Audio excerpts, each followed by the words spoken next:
I want to get a word in from India Today's Foreign Affairs editor Geeta Mohan as well. She's live with us from Srinagar. She's covering the the G20 meet that's happening there. Geeta, the Prime Minister's arrival in Sydney, nothing surprising. Those amazing images are very much to be expected every time the Prime Minister lands anywhere these days.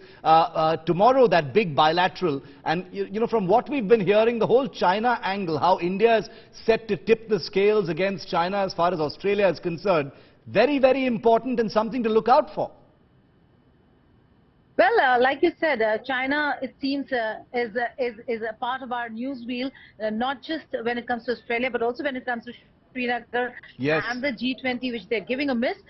But we see the show of strength with the kind of participation. And that you saw in Papua New Guinea, where Prime Minister was, and in Australia, where Prime Minister is. You are going to see this, and you're going to see this with a huge thrust.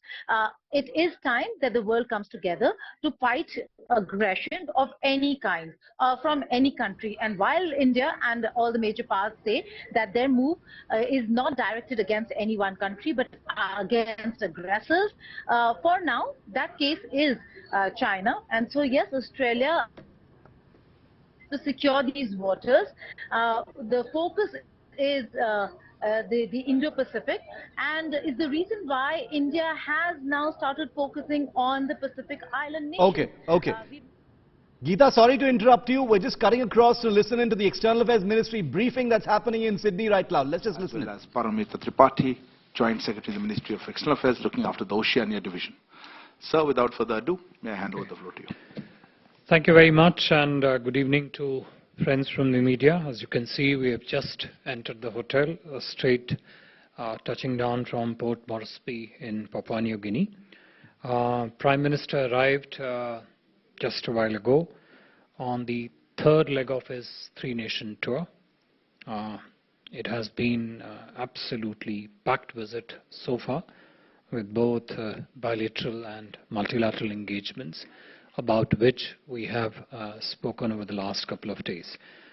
Just to share with you very briefly the sense of proceedings, the meetings, the discussions that happened between the Prime Minister of India and the 14 leaders of Pacific Island countries at the third India-FIPIC summit, which was held in Port Moresby in Papua New Guinea. Prime Minister arrived in Port Moresby late on Sunday night.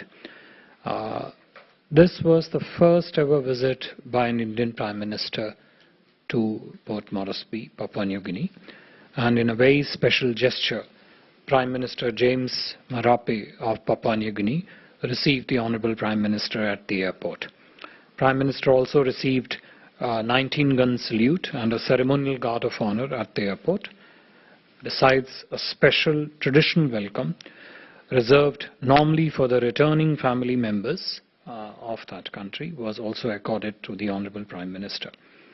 And today, Prime Minister co-hosted with Prime Minister James Marape the third summit of the Forum for India-Pacific Island Cooperation, FIPIC. This is a unique platform that brings together India and 14 Pacific Island countries.